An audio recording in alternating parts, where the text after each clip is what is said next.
Hello and welcome to the Championship Talk podcast presents a history of, and today it's a history of Bristol City. I'm your host Paul O'Toole and joined over there somewhere, it's my co-host Thomas Falco. Hello! So we're going to look at Bristol City. We're going to look at the Bristol area first, as we do in all these videos. Bristol is it's in the southwest of England. It has a population of 463,000, so one of the more populated areas of the town of the clubs we've covered so far.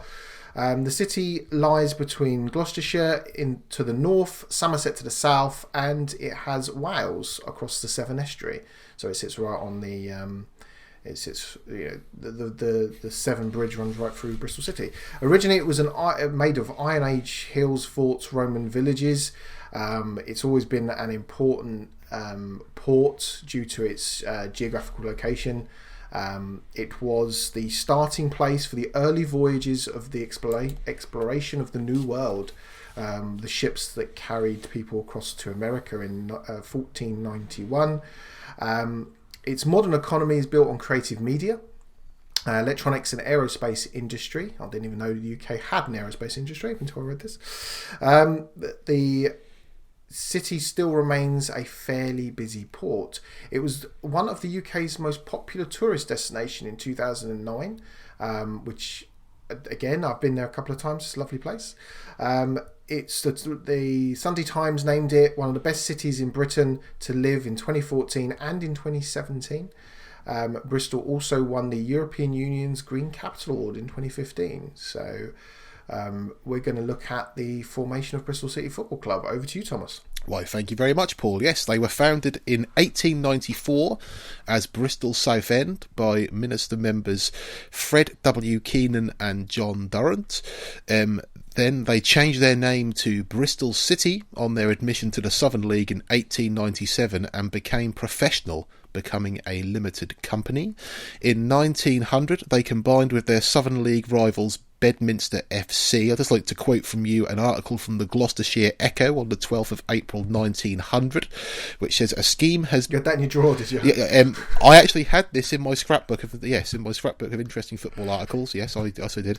A scheme has been informally approved by the parties interested for the amalgamation of Bristol City and Bedminster Association football clubs. The leading conditions are that the name and colours of Bristol City shall be retained, that matches shall be played alternately on the ground of each club for one season, and that 5 directors shall be nominated by each club. This should lead to Bristol securing one of the strongest teams in the South. Now, I haven't just read that for fun. There is a reason why, and you'll find out why in a moment. Their club colours have been red and white since the club's formation, and occasionally included black piping also, or black is somewhere in there. Their away kits have been substantially different. I know you're a big fan, and fans are in general, of the purple and greenish type of kit as well that they've had, which you have to play. If you watch our news podcast, you'll see me wearing that shirt very frequently. Indeed. I'm just going to have a look at the history of their ground. They initially played its home games at St John's Lane in Bedminster. Upon the merger, they played their home games alternately at St John's Lane and Bedminster's home ground, Ashton Gate.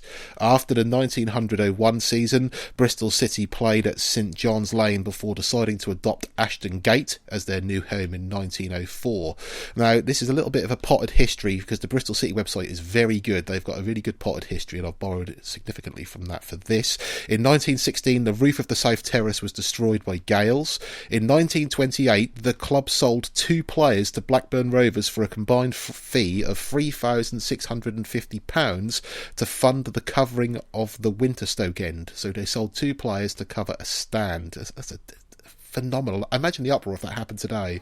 We're going to sell one of our major players so we can upgrade our youth academy. Imagine the uproar. In it's been done. It has been done. I was listening. Arsenal sold Nicholas and Elka to build a training ground. I've got a fascinating little tidbit when we get to Norwich and Nottingham Forest later in our series. In 1932, a fire partially destroyed the old stand. In 1941, the grandstand was totally destroyed during air raids. In 1953, floodlights are used at Ashton Gate for the first time.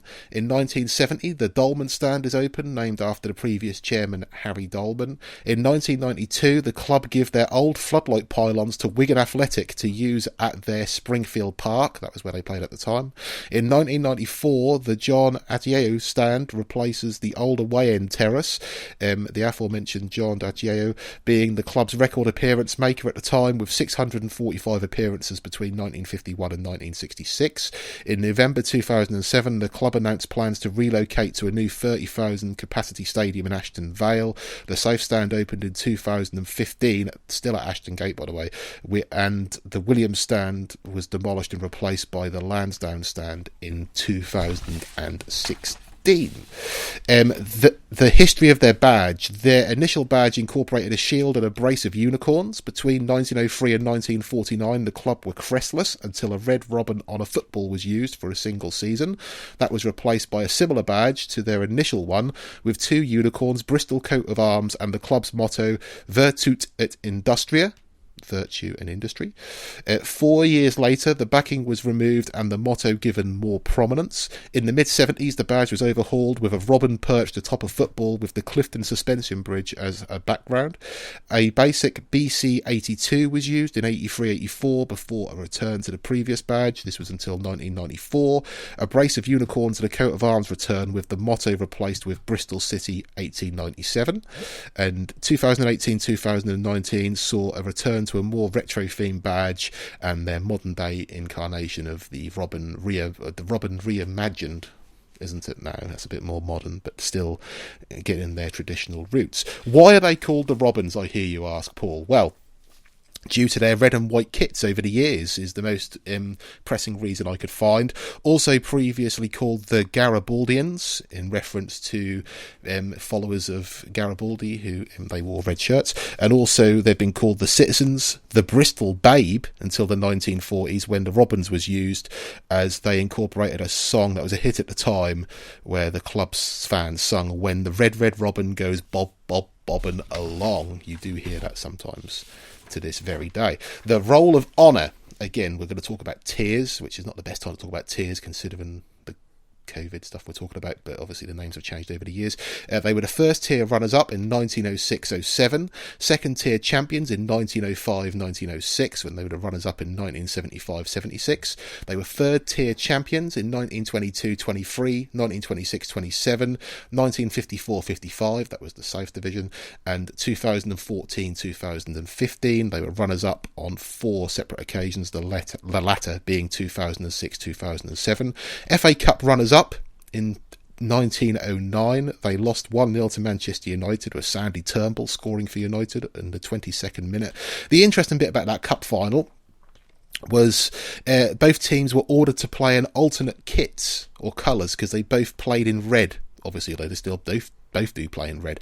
The FA ordered that they wore different colours. Bristol City elected to wear blue, while Manchester United wore white with a red chevron. Football League trophy winners in 1985-86, where they beat Bolton 3-0. Glyn Riley scored a couple there, and Howard Pritchard also scoring. 2002-2003, they beat Carlisle 2-0, Lee Peacock and Liam Rosinia. 2014-2015, where they beat Walsall 2-0 with Aidan Flint and Mark Little on the score sheet. They have been runners-up on 2 other occasions in 86-87 and 99-00. They won the Welsh Cup in 1933-34, where they beat Tranmere 3-0 in a replay after initially drawing 1-1, and they also won the Anglo-Scottish Cup winners. Well, they were the Anglo-Scottish Cup winners even in 1977-78, where they beat St Mirren 3-2 on aggregate.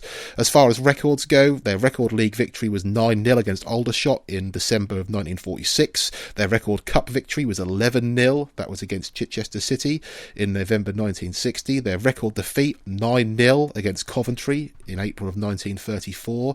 Their highest attendance, 43,335 versus Preston North End in February 1935. The most appearances in all competitions. I mentioned John Ateo earlier on. He was outdone by Lewis Carey, who in 2 separate spells, 1995 to 2004 and 2005 to 2014, if my notes are correct, I believe Lewis Carey played, I'm just looking quickly now to compare, he played one more game than John Ateo. He's played 646 games for Bristol City. Imagine being the second on that list by one. One game. Yeah, that credit to Lewis Carey. I'm pretty sure John Ateo can be comforted by the fact that he made the most league appearances for the club with 597. He's also their record scorer in all competitions, 314 in his 14 years at the club. I think he's a fair bit ahead of anyone else on that list. Their most capped player is Billy Wedlock, who got 26 England caps in his time at Bristol City. Record transfer fee paid, £5.3 million for Famara Diédhiou from Angers in France in 2017. Record transfer fee recouped was £15 million for Jonathan Codger when he joined Aston Villa in 2016. Now, obviously, due to some feedback we got, of course, there may be undisclosed fees, but those are the records for the fees that have been disclosed. Their longest-serving manager to end this little segment, Bob Hewison, April 1932 to March 1949. However, between October 1938 and May 1939, he was suspended with club captain Clary Borton covering as player manager because Hewinson was accused of making illegal payments to amateur players, and a joint FA and Football League inquiry suspended him for that time. He returned to the club after that and managed for a fair few years after, and fined Bristol City Football Club the princely sum of 100 guineas. Wow. So we can't really look past the rivalry that Bristol City have with their very, very close neighbours, Bristol Rovers. Traditional rivals, they've met 105 times, spanning since 1897. Bristol City have won the most times, having won 43 times. However, the two have not been in the same league for a good number of years. Bristol Rovers, in terms of size, to give you a comparison, their stadium holds 12,000, only 3,000 of those are seated.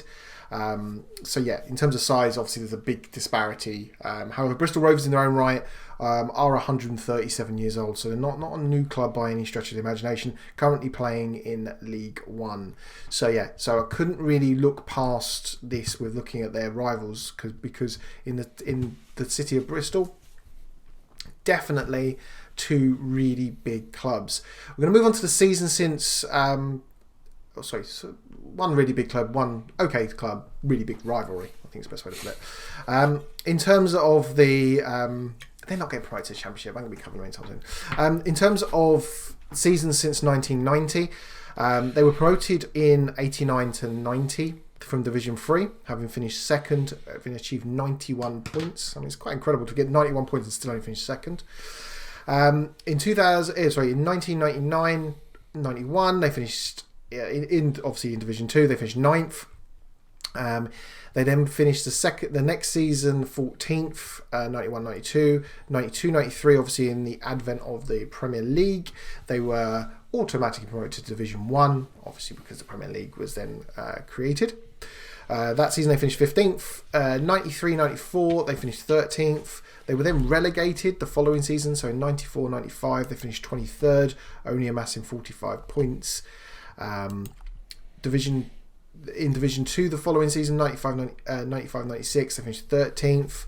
In Division 2 the following season, 96-97 they finished 5th, and they obviously they finished 5th. However, lost 4-2 on aggregate to Brentford in the playoff semi-final. They were promoted in the next season, 97-98. They were promoted from Division 2 to Division 1. They finished second again on 85 points. They were relegated the following season, 98-99. They were relegated from Division 1. They finished 24th. They were on 42 points that season. 99 to 2000, they finished 9th. Then they finished 9th the following season. In 2001 to 2002, they finished 7th. In 2002 to 2003, they finished 3rd. They were not promoted though. They lost 1-0 on aggregate to Cardiff in the semi-final that year of the playoffs. They were in the playoffs again the following season, 03 to 04. They finished 3rd. However, having beaten Hartlepool 3-2 on aggregate in the semi-finals, they lost in the final to Brighton. They lost 1-0. They finished on 82 points that season. They then were in Division 1, so now they're in Division 2, so now we're in League 1, because obviously now we have the advent of the... I just need to record a soundbite and just insert it every time we have this. 2004-2005 is a difficult year for football, that's all I'm going to say. So they finished 7th, however, in League 1. The following season, they finished 9th. The following season after that, 06-07, they were promoted. They finished 2nd on 85 points. Then starts a long stint in the Championship. 07-08, they finished 4th, which, to think that was the first... I mean, that's just incredible. They beat Crystal Palace 4-2 on aggregate in the playoff semi-final and then lost to Hull. To think they were one game away from being in the Premier League. That was the final of the Dean Windass goal, wasn't it? It was, yeah. Sorry to remind Bristol City fans of that, but yeah. Well, when you think that season they finished 4th, 74 points. Their top goal scorer was Darren Byfield. He only scored 8 goals. So incredible. When you actually look at their goals conceded to goal scores, they've got an overall goal difference of +1. They then finished 10th in the following season, 10th in the seasons after that, 15th in the season after that. In 2011-2012, they finished 2011-2012 they finished 20th. The following season, 2012-2013, they were relegated on 24 points. They spent a season in League 1 where they finished 12th. They were then promoted again in 2014-2015. They finished 1st, having amassed 99 points, scoring 96 goals. Aaron Wilbraham was their top goal scorer that season. Incredible number of goals. In terms of Championship, they then finished 18th in 15-16, 17th in 16-17, 11th in 17-18, 8th, 18-19, and last season they finished 12th. Last 2 seasons, Yama Dié, who has been their top goal scorer. Incredible to think they were that close to the Premier League. Yes, I remember that playoff final well. The job that Gary Johnson done for them was absolutely phenomenal. He'd done very well with other clubs before them, but to get them to the brink so close... Sorry, again, to remind Robins fans of that, to the playoffs. They've not been that close since, and very unique, but there can't be many managers. I think we said it in the podcast before, father and son have managed the club as well, because Gary Johnson managed them initially, and then Lee Johnson followed in his footsteps. I think Lee Johnson was a player under his dad at the club as well at that time as well, so...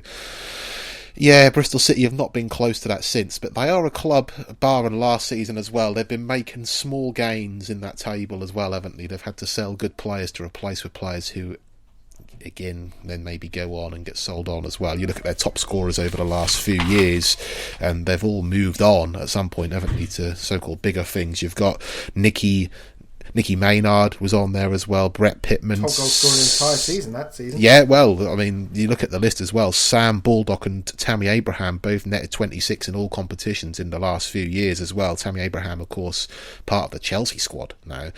Sam Baldock playing at Premier League level now as well. Jonathan Codger, 20 goals. Bobby Reed, or Bobby Cordova Reed as he is now, 21 goals in all competitions as well. You go back far enough as well. They have got a history of having a decent...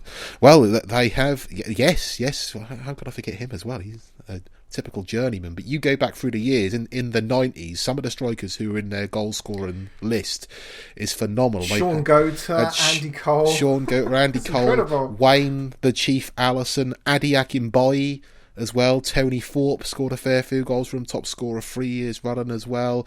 They've got a history of having good forwards. They just can't quite get that jump to the Premier League. I'm sure their time will come, but...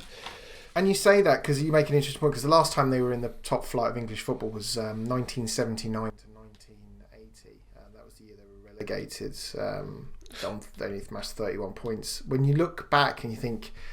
We're then going to move on to the ownership structure and think how stable Bristol City have been. In terms of other teams we've covered, we made almost an anecdotal comment that they were boring, because there is, they've invested in their grounds, they've built on their infrastructure, they sell players, they're not yo-yoing. It's really kind of interesting how sort of well run as a club they are. So current owner, Stephen Philip Lansdowne, he's also a CBE. He began his association with Bristol City in 1996 when he joined the board. He took over in 2002 from John Laycock as chairman. According to the Sunday Times Rich List, Lansdowne is worth 1.72 billion. He's also he co-founded British Financial Services Hargreaves Lansdowne with Peter Hargreaves. So when you actually look at Bristol City and how they're run, they're really on a stable footing compared to most of the other clubs. I mean, you think that the current owner has been in and around the club since 1996. None of the teams we've covered so far have got that longevity. No, but I mean, if you go far enough back, Paul, you referred to their relegation in 1980. They suffered 3 straight relegations between 1980 and 1982, fallen from the old First Division, which is the top league, to the 4th. With this, debt spiraled out of control and financial losses increased, and the club were declared bankrupt in 1982. So if you go far enough back, a new club was formed, BCFC 1982. Again, going back to talking about the badges, that's why that was just letters and numbers on their badge, was to show that the club had changed. And they acquired the players' contracts.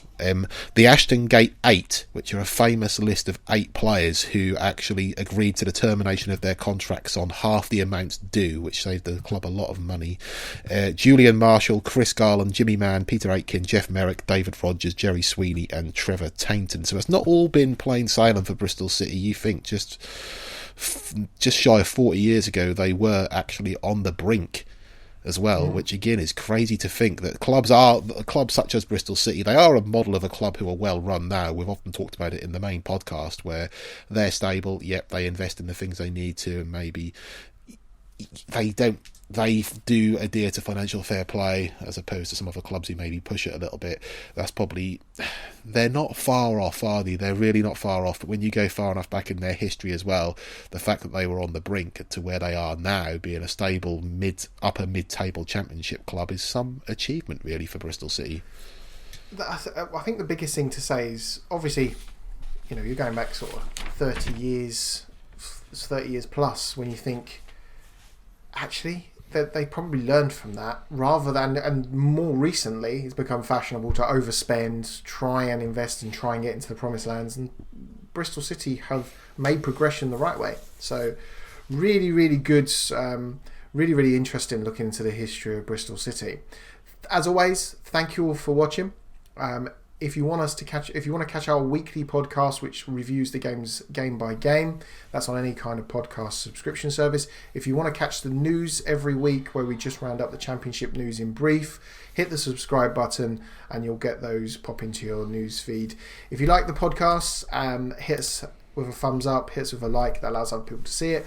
And if you do think there's anything we should cover, we've had some great feedback around things that we should cover, maybe for additional podcasts, maybe for updates of podcasts we've done around other clubs. Absolutely leave us a comment, because we really do like hearing the feedback, because it allows us to change the content and make it as interesting as possible. Because what it does for us is we are looking at these clubs in depth for the first time ourselves. So that's, if there's things that we can look at differently, then that just makes it more interesting for us. As always, thank you for listening. That's goodbye from me. That's goodbye from me. And we'll speak to you all in a couple of weeks' time, where we're going to look at Brentford, and then a couple of weeks after that we're going to look at Cardiff. Goodbye. Bye.